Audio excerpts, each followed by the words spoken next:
Bonjour à tous, dans cette vidéo, je vais vous montrer comment installer des LED sur votre moto. L'installation que vous allez voir n'est pas une installation professionnelle, mais elle est faite pour durer dans le temps. Vous n'aurez pas besoin d'avoir beaucoup de matériel. Il vous suffira simplement d'avoir un garage.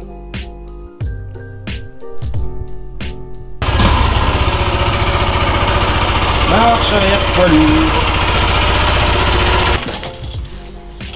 Ah bah le garage, j'y suis. Et tu as des clés?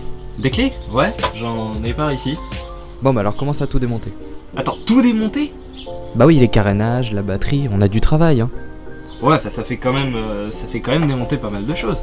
Ouais bon, tu veux la rendre belle ta bécane ou pas? Bah Alors bouge-toi, on n'a pas le temps, suis mes instructions. Bah écoute, je te suis, hein, si c'est pour une touche esthétique, Allez bouge. allons-y. Hein. Vas-y. Alors la première chose à faire, ça va être de démonter les carénages sur le côté.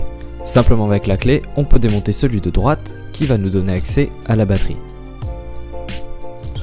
C'est donc ici que vont devoir arriver tous nos fils. Ils vont se brancher directement sur la batterie et repartir pour les LED arrière et repartir pour les LED avant. C'est pas compliqué. Et non, c'est pas compliqué. Et en plus de l'autre côté, tu as juste besoin d'un tournevis pour enlever le carénage. Et virer cette plaque, ça nous sert à rien. Par contre, ça nous permet d'atteindre cette vis. Cette vis, c'est celle qui va venir virer la selle. Et on aura besoin de virer la selle pour pouvoir faire un trou là-bas et passer nos fils plus confortablement. Donc, on enlève la vis. Ah oui, et oublie pas qu'on ne se relie pas de suite à la batterie. On passe par un interrupteur, histoire de pouvoir contrôler l'allumage. Bien, bah maintenant on a accès à l'intérieur de la moto, l'ordinateur de...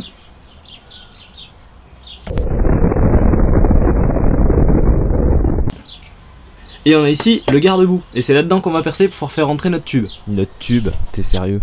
Non, notre fil, t'es vraiment, pour un électricien, vraiment. Vas-y, et en plus fais semblant de percer, ça se voit pas du tout que tu forces pas. Surtout qu'en plus t'as pas percé au bon endroit, et on va devoir décaler le trou plus tard. Ok, et pour démonter les aérations, il y a une petite vis de fixation juste ici. Et voilà, il n'y a plus qu'à mettre la LED là-dedans. Par sécurité, on va quand même rajouter du double face, même s'il y en a déjà sur les LED, parce que franchement j'y fais pas confiance. Et voilà pour la partie droite, les LED sont complètement invisibles des deux côtés, et le fil dépasse juste là. Maintenant il va falloir faire ça propre pour pas que ça touche le moteur qui est brûlant. Donc il va falloir faire remonter, passer sous la selle, essayer de le choper quelque part par ici. Et rallonger le fil, évidemment.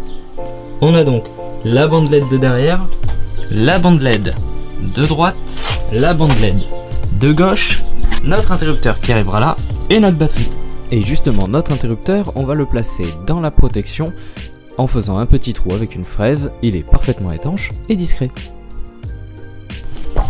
Ce n'est qu'une soudure à l'étain, mais on protège bien la carrosserie. Parce qu'il y a souvent des éclats d'étain qui peuvent abîmer la carrosserie. Bien dit, on est là pour la rendre jolie cette moto, pas pour la détruire. Et afin d'aider à protéger le tout, on rajoute de la gaine thermo sur toutes les soudures. Ça évitera les entrées d'eau et les faux contacts.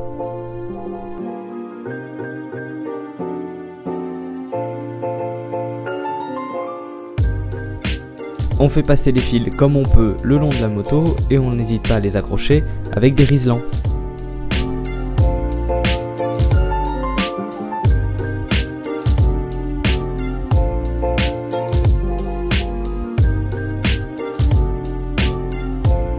Voilà ce qui a été fait ici. Notre câble sort bien ici, il remonte là derrière, passe tranquillement sous la selle et se retrouve ici. Je vais faire pareil pour l'autre câble qui va arriver ici, ça ce sont les arrières, et le tout repartira à la batterie. Voilà, ici c'est soudé, il y a la gaine thermo et on a rajouté un petit peu de scotch par-dessus, juste au cas où. Maintenant au noir et place au résultat. Oh. Voilà, c'était une vidéo toute simple, j'espère en tout cas que ça vous aura aidé, et puis je vous dis à une prochaine.